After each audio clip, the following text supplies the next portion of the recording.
Hello and welcome to another video where I'm going to be collaborating with Maxeek, showing you some of the best flanking weapons you can use in Battlefield 5, along with some really awesome tactics in order to get these amazing kill streaks. Now the purpose of this video is to showcase the best weapons to be using for this sort of stuff, and of course it will go in conjunction with that easy kills and the best flanking routes guide that I did with Maxeek a few weeks ago. That can be found in the description down below. I guarantee that watching both of these videos will definitely help you in becoming a better Battlefield player and getting more of these epic flanks. I'll go through the specializations, I'll take a closer look at the sort of modes that we're going to be playing on, and then of course we'll just look at the weapon itself and why it is so useful. I do suggest as well that you check out Maxeek's channel down in the description below. He streams all the time and he has loads of really awesome videos that are definitely worth a watch if you like Battlefield. So starting out, let's take a look at the Lewis gun. You guys have probably already guessed this thing will be on the list, and of course this list is not best to worst, it's just a selection of the best weapons. It really depends what sort of position or circumstance you're in and what sort of player you are. Maybe you're the sort of player that is super accurate, so some of these weapons will be more up your street. Maybe you're someone who prefers to have more rounds in a magazine so you can spray down multiple enemies and not really worry about missing a few shots. That's what the Lewis gun is great at, with the big magazine, and of course you'll also be in the support class, meaning you can drop ammo for yourself and make use of any gadgets that are in that class, such as the AT grenade pistol, which is very strong in Battlefield 5. I would also say that having some sort of zoom on your scope is also useful, because then you can see a little bit more on Battlefield 5, as the visibility can sometimes be quite difficult. So when it comes to specializations, this is what we have recommended. Go full left hand side. It's nice and simple, it gives you everything you need for a superb flanking weapon. The quick aim allows you to aim down sights 33% faster, which is great, especially if you're doing a lot of ADSing from these flanking positions. Slings and swivels will make sure that you can switch weapons 15% faster, but more importantly, shoot faster after sprinting.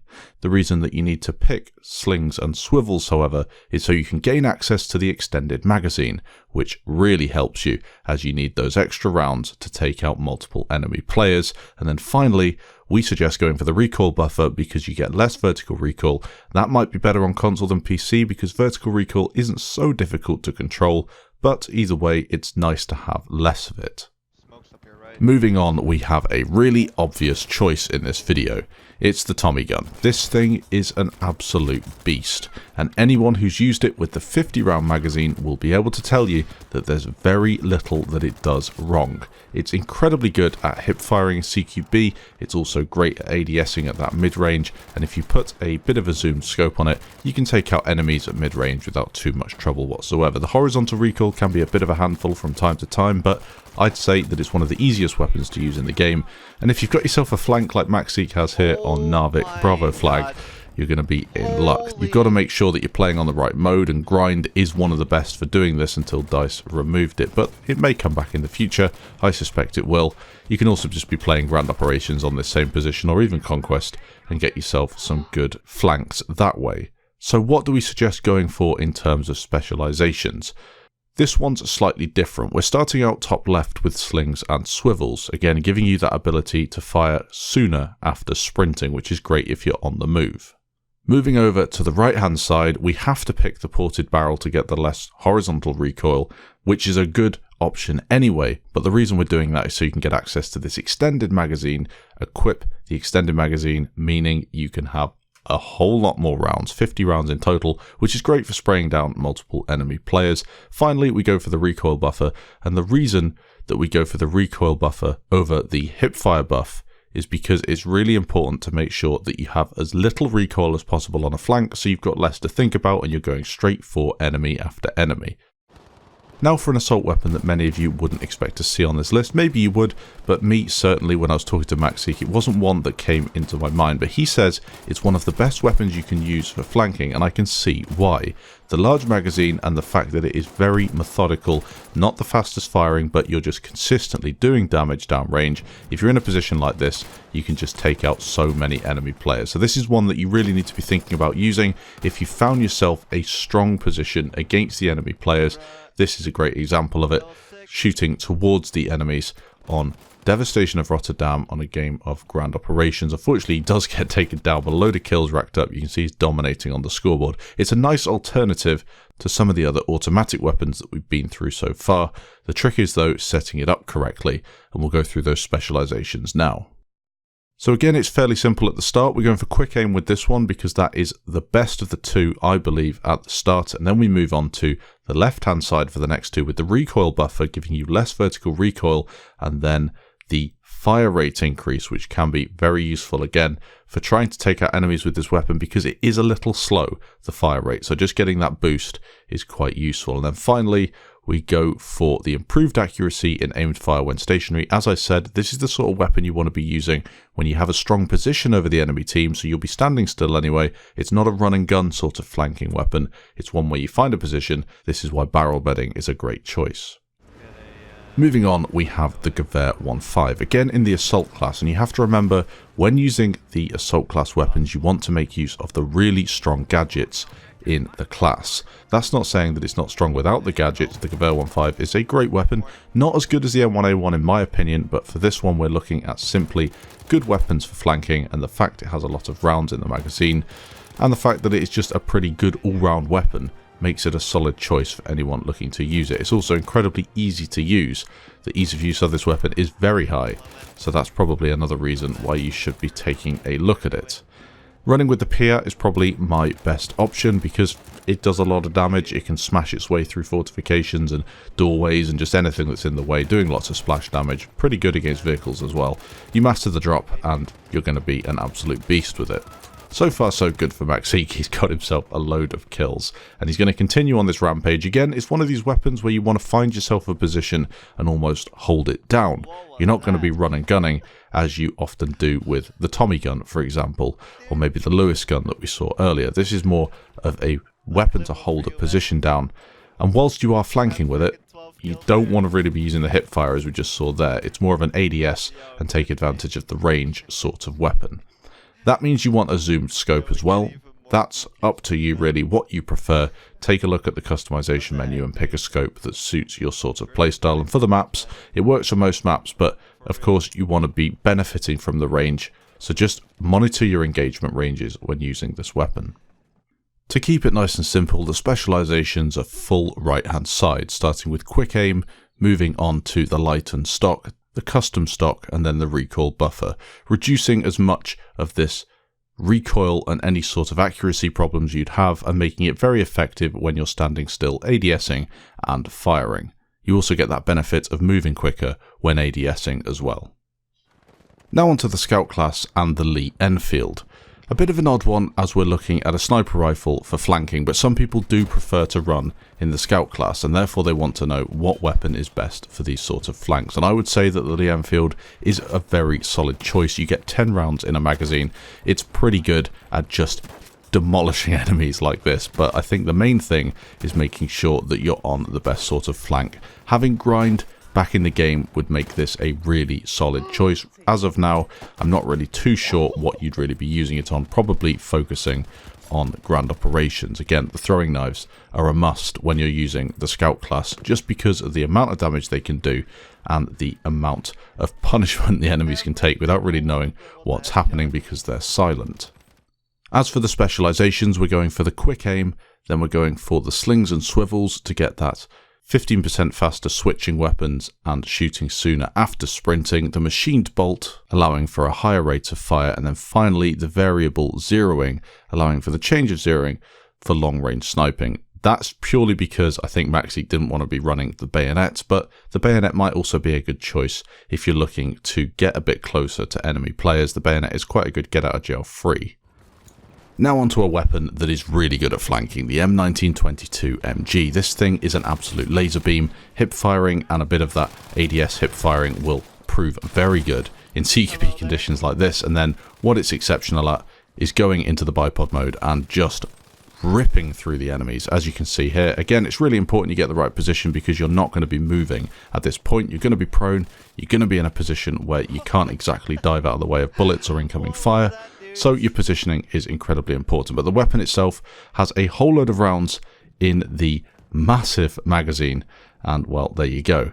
This is how we set it up with the specializations. Starting out, we've got the recoil buffer to reduce that vertical recoil, and then moving on to the ported barrel to reduce that horizontal recoil, making the weapon a lot easier to control. The extended belt is important to make sure you get 150 rounds when fully reloaded, and then finally the chrome lining. Your weapon overheats 33% slower and is less affected by the heat. Great if you need prolonged fire against the enemy team. The MAS 44, an odd choice on the list and not one that I'd have included, but Maxeek seems to think that it is a very effective flanking weapon, maybe more so on console than PC. The reason I don't like it so much is because of the 11 rounds in the magazine. I'd much prefer the M1A1 in a position like this, but I suppose for a flanking route like this, it's probably one of the most satisfying weapons to be using. As you can tell, headshots are king in Battlefield 5, especially with a weapon that only has 11 rounds. This is an incredibly impressive streak.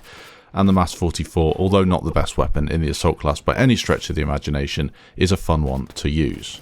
So how would you set it up? Here are the specializations.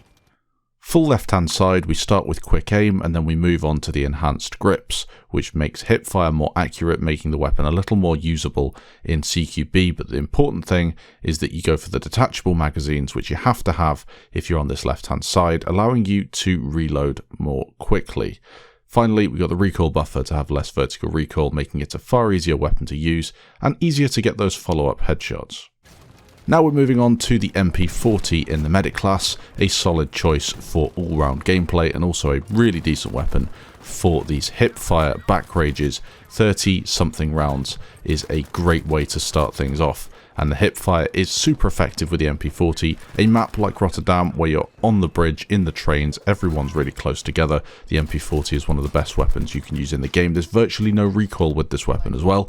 Everyone will know that the MP40 is easy to use. A couple of the specializations we'll be showing you makes it even easier to use, and quite a versatile weapon as well. So let's move on to those specializations and see how you should set the weapon up. We start off with the quick aim once again to give you that faster ADS time. You could choose for a quick reload, but the MP40's reload is already quite generous. The enhanced grips will make you more accurate when you're hip firing. That's useful, as we will be hip firing a lot with this weapon. And then secondly, the polished action reduces the accuracy penalty from firing and hip fire, again just improving the hip fire all round. Finally, the recoil buffer to reduce that vertical recoil. A good all-round choice for a hip-firing medic SMG. Only a couple more weapons to go, and this is one of the best weapons in the game for these back rages and flanks and anything where you have a lot of enemies that need taking down, especially in CQB. The Suomi is an absolute beast in the medic class too, so you can heal yourself up, make use of smokes as you should be doing in any flank, but in this case Maxeek doesn't need it. These enemy players don't know what's hit them as he rips through them, making use of a 50-round magazine as well. So important to have the additional rounds in a magazine. That is why the Suomi and the Tommy gun are, in my opinion, the best flanking weapons in the medic class. The MP40 is good too, but the 50 rounds just trumps anything that you can really throw at it. So how am I setting this weapon up with specializations? I think I've made a couple of videos before in the past looking at the Suomi and why I think it's effective, but this is going to be purposefully for flanking in situations like the ones you can see in the background. So starting off, we're going for the switching weapons 15% faster and shoot sooner after sprinting. As you'll be running and gunning, this is important. Then we go for the right hand side purely because of the large magazine, but you also get the reduction in horizontal recoil, very important stuff indeed. And then finally we go for the reduction in vertical recoil, makes the weapon pretty easy to use overall. You could go for the polished action if you want a little bit of leeway with your hip firing, but for me, I think the vertical recoil reduction is what you need anyway, because the Suomi is also a good hip firing weapon from the outset.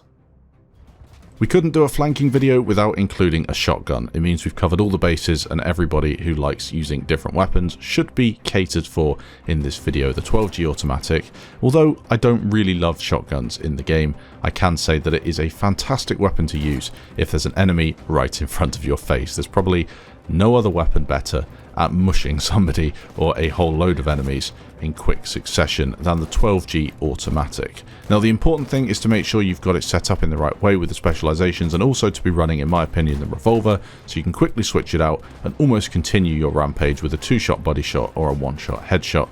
Very, very good stuff. in a position like this on Rotterdam Bridge where there's just a whole load of enemies and you can't take them all out fast enough. What was that, man? So clueless, I love it. So how about the specializations? We'll keep it nice and easy. Full on the left hand side, you got your quick reload, as you'll be reloading a lot. Then you go for the heavy load, so you use a heavier buckshot with a 2 meter longer lethal range, perfect for flanking so you don't accidentally hit someone and don't kill them. Penetrating shot is great because obviously you're going to be penetrating soldiers and dealing more damage to additional targets, again perfect for a flank where enemies are bunched up. And finally, the extended magazine means you can fire for longer before having to reload. So hopefully you enjoyed this video taking a look at some of the best flanking weapons in Battlefield 5. Let me know in the comments if you agree. If you don't, why do you not agree? Thanks very much Maxeek for helping me out with this video. Let me know in the comments what you think. Again, leave your opinions on the weapons I've covered. Make sure you check out Maxeek's channel for more Battlefield content, and I'll catch you in the next video. They don't know. They don't know. They don't know. Liberator clip. No, I have to reload. You got him?